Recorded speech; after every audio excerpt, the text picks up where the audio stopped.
Namaste. Welcome to Love Wins. It's been a long time since I've done a nighttime message. I hope you're having a blessed and beautiful reality. This is the safe space I created for all things spiritual warfare. If you are new here, it means your soul has a message for you. If you are returning, welcome back. Thank you for being here. Thank you for existing. I love you. Do you hear the rain? I just woke up from a nap. I'm going to put that sage right in front of us. I have the windows cracked, and we're just letting out some of this really heavy pre-eclipse energy that is lingering in the collective. You heard the cat's confirmation? Lingering. It's like in the roots, in the sacral. It's like a churning feeling. And it just feels like movements, at least for me. That's what I'm feeling. And I got a room full of animals, and I've been hermiting from people. I've been fasting from other people's energy and kind of locked myself in my room to discern between projections and really what's me. It's hard to discern your energy when you're constantly surrounded by other people's energy. So you need to take that time as an empath. And if this message resonates with you, you very much likely are an empath, a highly sensitive soul. You feel all the feels. And there's levels to this. But you have to take time for yourself when you can feel a lot and kind of just let your own energy be in your own energy. I've been resting. I took a nap. I don't know what time I went down, like 5, 6. I don't know, woke up at 9 and my phone said 13 minutes till rain. I said, I need to walk the dogs, right? And everybody pottied. Dogs are in my room having a sleepover. And I have no children. It's just me. It's just me and my breath and the Most High. Thank you, angels. Thank you, ancestors. Thank you, spirit team. Thank you. Thank you, Most High. You know, I'm grateful. It's another beautiful day. It's a good day to be alive. I'm posting my second video in one day. And you know what? I've spent a lot of the last few months wanting to create, but being stuck in a reality where I was waiting for space, waiting for time, waiting for the right time, waiting for the right moment, and I was losing my momentum. And I was kind of starting to build up this resentment over it, and because I'm a problem solver, I was trying to come up with a solution as to how, I was going to get my creating happening. So like in my mind now, I'm building a new space. I'm building a new space with materials I don't have when I already have the space, right? And I kind of just I don't know, I kind of got triggered and just demanded my space. But that's what happens when an empath bottles something up.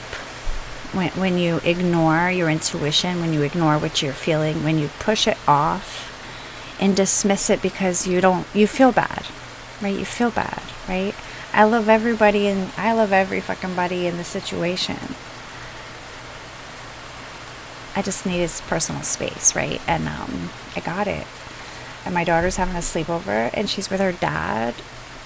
Top secret, I guess, unfolding. I am now co-parenting and building a homestead with my daughter's father, completely not in a relationship, just homesteading and co-parenting. And he moved here from Alaska to help build the dream, just it takes a village, right? And my daughter summoned her father, and her father was living in remote Alaska in his late 60s, and it's been a rough couple of winters, and this place is healing. It's been a whole lot of not healing. I came here to heal, and I landed in warfare, but God knows what God's doing. And my mother has a testimony, and we had our battles, and exorcism, we exorcised some demons in this space. But she's lost over 100 pounds since I've been here. All of the abusers who were siphoning her soul, sending her into an early grave, don't live in the house anymore. And she knows how to practice boundaries, and she calls her own time back. And now she's crafting, and now she's breathing. I was in the doctor's appointment with her when her doctor told her that she would be on oxygen for the rest of her life, and that she was to sleep with the oxygen machine on. And she upped her oxygen intake so she could have more oxygen. It's been months, and my mother hasn't slept with the oxygen machine. And now she walks the backyard to forage for her crafts. She did that through me, facilitated through God, right? Through God. But she did it. I gave her the belief. And the spirit was tested. And there were times when the devil got in, and when demons were running. But my mother's reclaiming her own freaking life back, despite whatever demons she's battled in her life. That's between her and the Most High. And to see someone marked for death reclaim life, I did my fucking job. And now, my daughter's father's here, and he needs to rest. He's sleeping a lot. But my daughter is so freaking happy. So freaking happy. And he just wants to be a part of the garden and be a part of the homeschooling. He's an art teacher, by the way. Professional educator. Ooh. I have an educator in my homeschooling tribe. Uh-oh. Anyways, but do you see that little sass? That shows me where I need to heal, right? That's where I need to heal, because I was filling out the forms today. It's really funny how spirit works. So on the 7th is the deadline for this school enrollment to indoctrinate my child. 3 standardized tests throughout the year. Got to be on the schedule. I got to be on answering emails and shit. Y'all know I don't answer emails. I actually have PTSD from emails, from narcissistic abuse. Saw the thunder from attacks, right? And the day before the Lion's Gate, I got to walk through the portal consenting. You heard the thunder? Consenting to a life I don't consent to.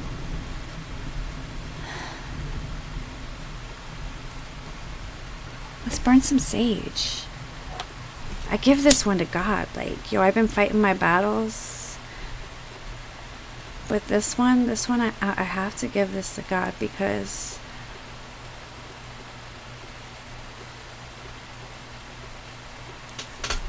that's not the way I want to live my life. I will design my life. Right? I came here for the healing.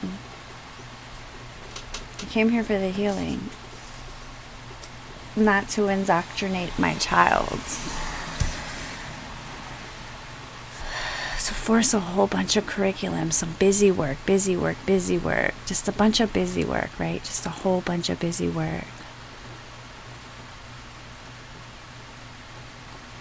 When on the other side, I got 3 other kids doing a whole bunch of fun and learning fun and learning, right? Fun and learning, because that's what we do.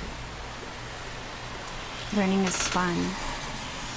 We're creative. We're empaths. We're chosen ones. We're light workers. Like, we know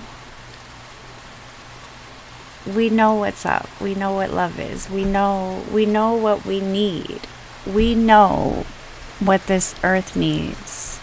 That's why we were the souls brought here to anchor that in. You know, that new earth stuff that they call new agey.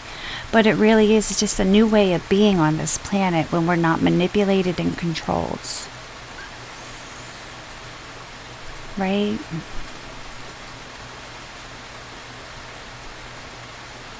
I don't know. But I pulled a card before I took my nap. Isn't that pretty? It's Lemuria.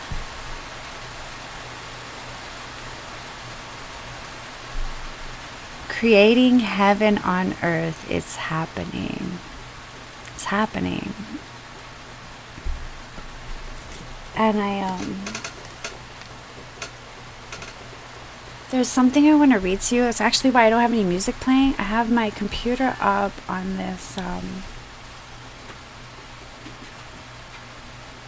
this YouTube page, and I'm going to link it down below. It's called Dion Unveiled, and he just flew into my algorithm talking about gang stalking, I guess because I spoke about gang stalking, and I watched a video, and it resonated, and then hold on, let me let this cat in. Okay, unpause. Yeah, I'm going to read this to you.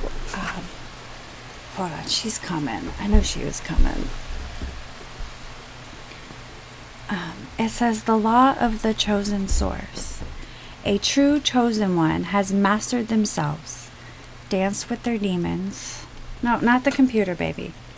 Really, this is why I can't get nothing done. And I said out loud a couple days ago, I just need to be around more animals and less people. And that's really what I got. Okay, let's start over. Thank you, Willow, for putting your rear end in my camera.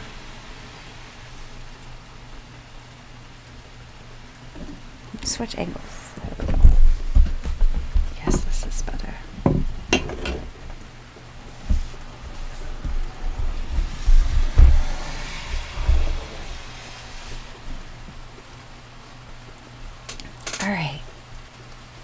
All right, Willow. Are you settled, baby? The law of the chosen source. A true chosen one has mastered themselves, danced with their demons, and integrated their dark and light polarity. They do not operate from fear, trauma, abandonment, anxiety, etc. They do not regulate their nervous system off other people. They do not cling, and they don't care to be seen or validated by the world.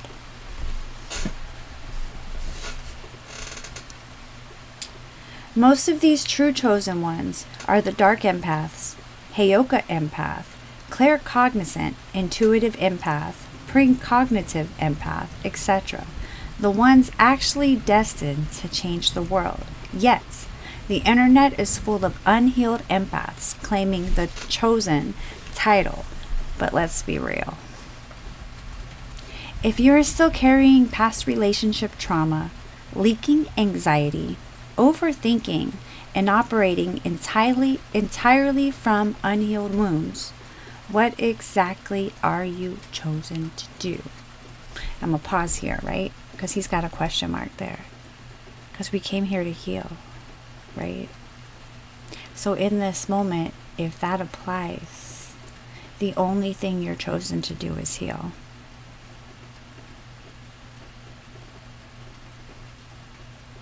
And this is a lesson I've learned.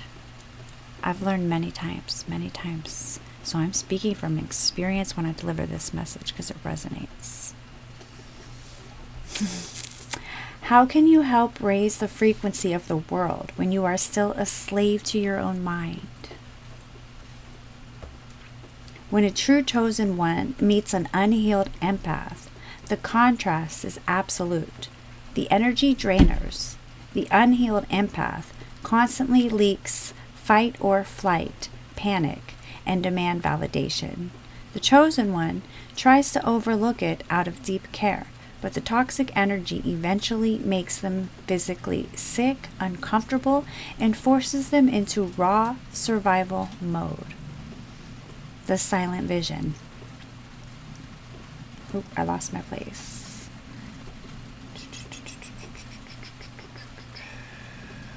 Really? Okay, the silent vision. The quieter the chosen one gets, the more they are watching the patterns.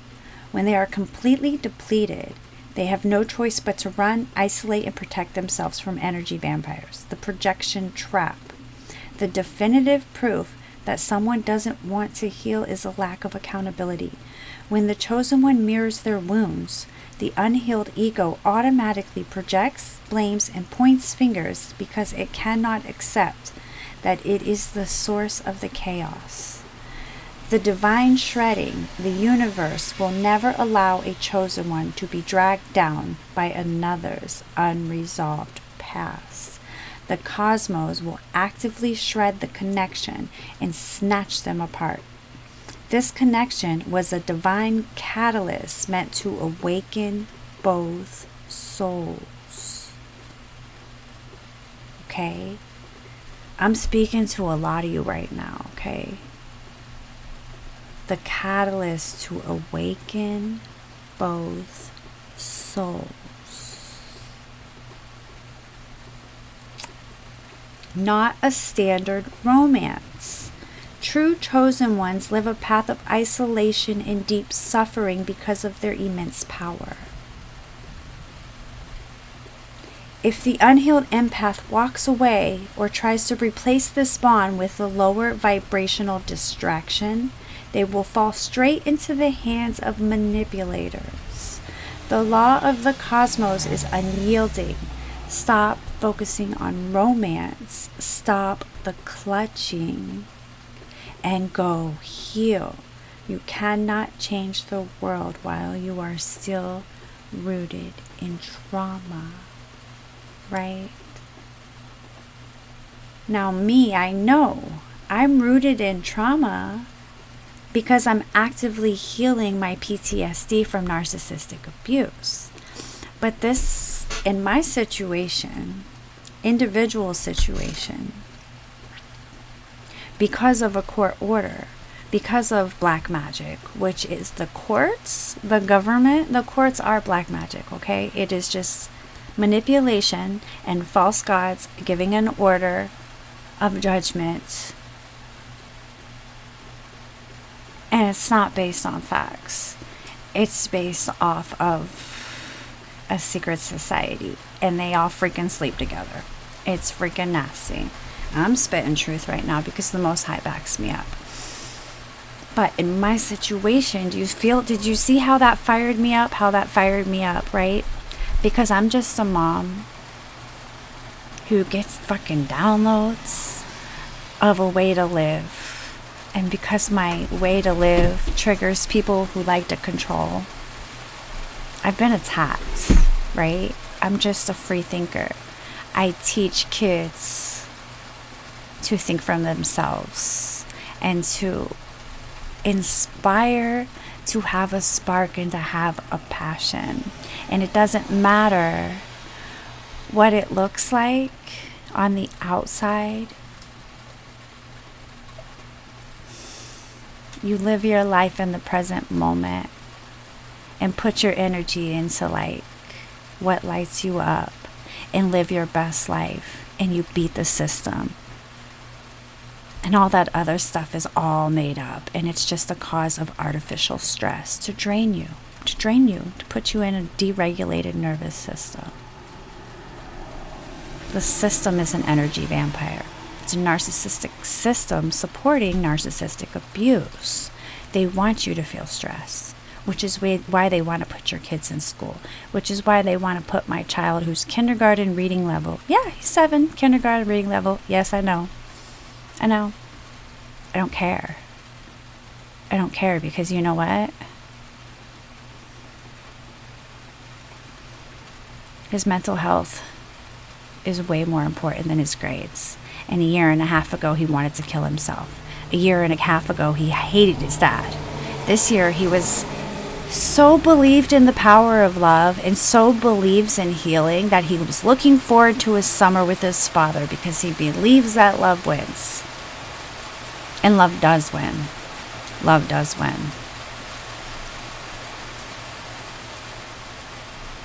Love fucking wins. But because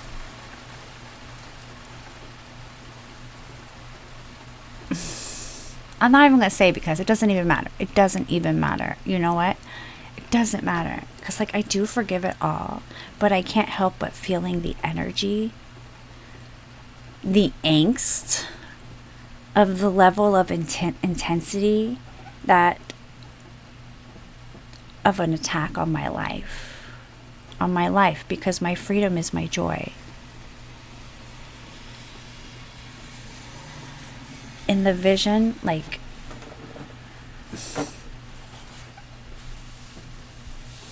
I'm not even going to go there. If you know, you know, right? If you know, you know. But so like, I know that I need to be alone. And I know that my energy is precious because I am very freaking powerful.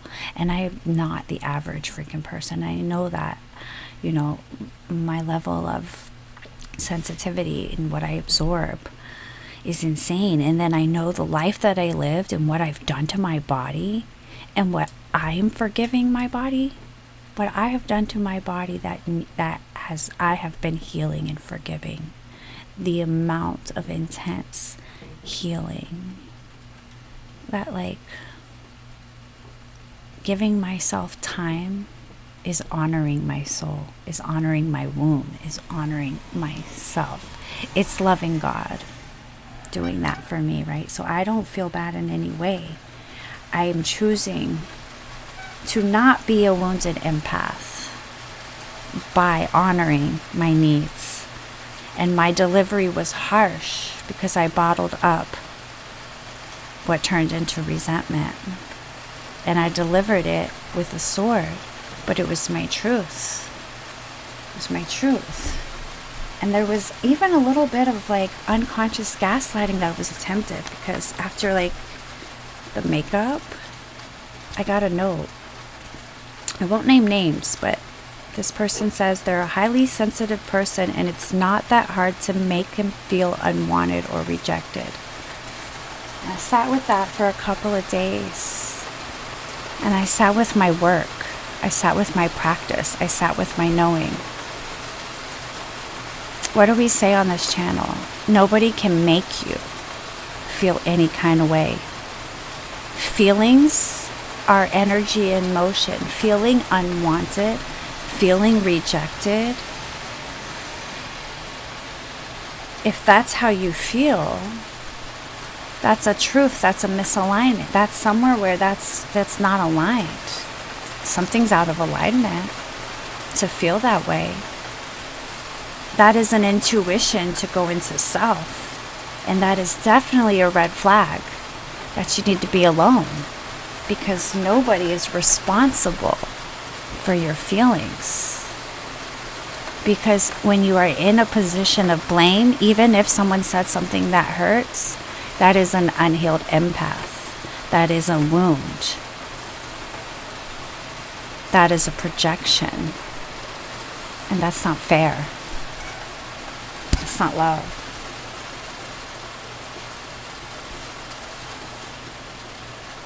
And in this situation, two empaths, powerful empaths, right? Two powerful empaths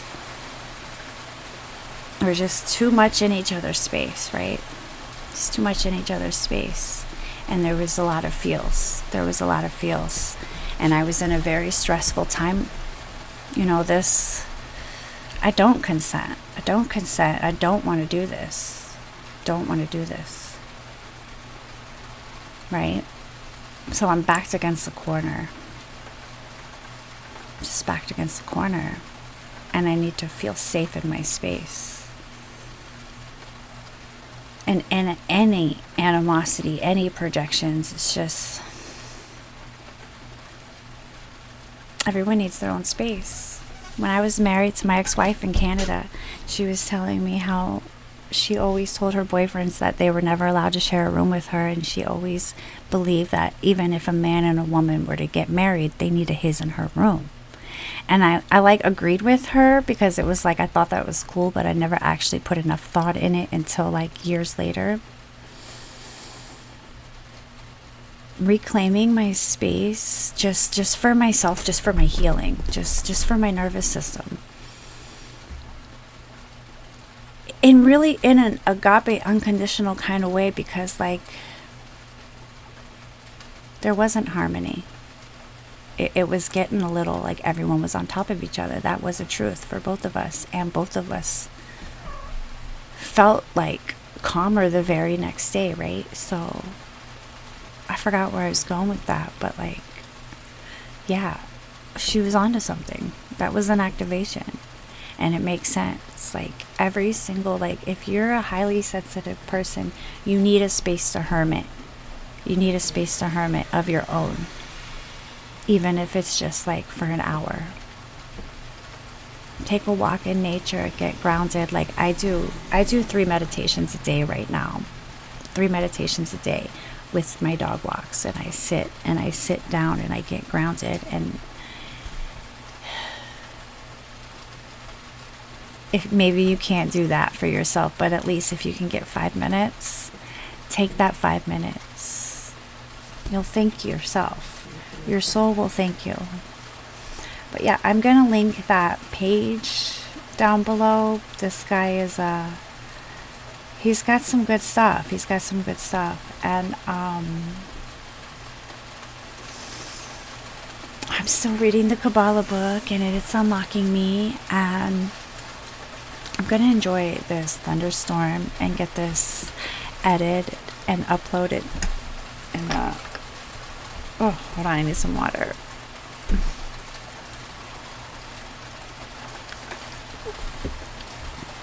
Get this uploaded for y'all. And guys, souls, collective,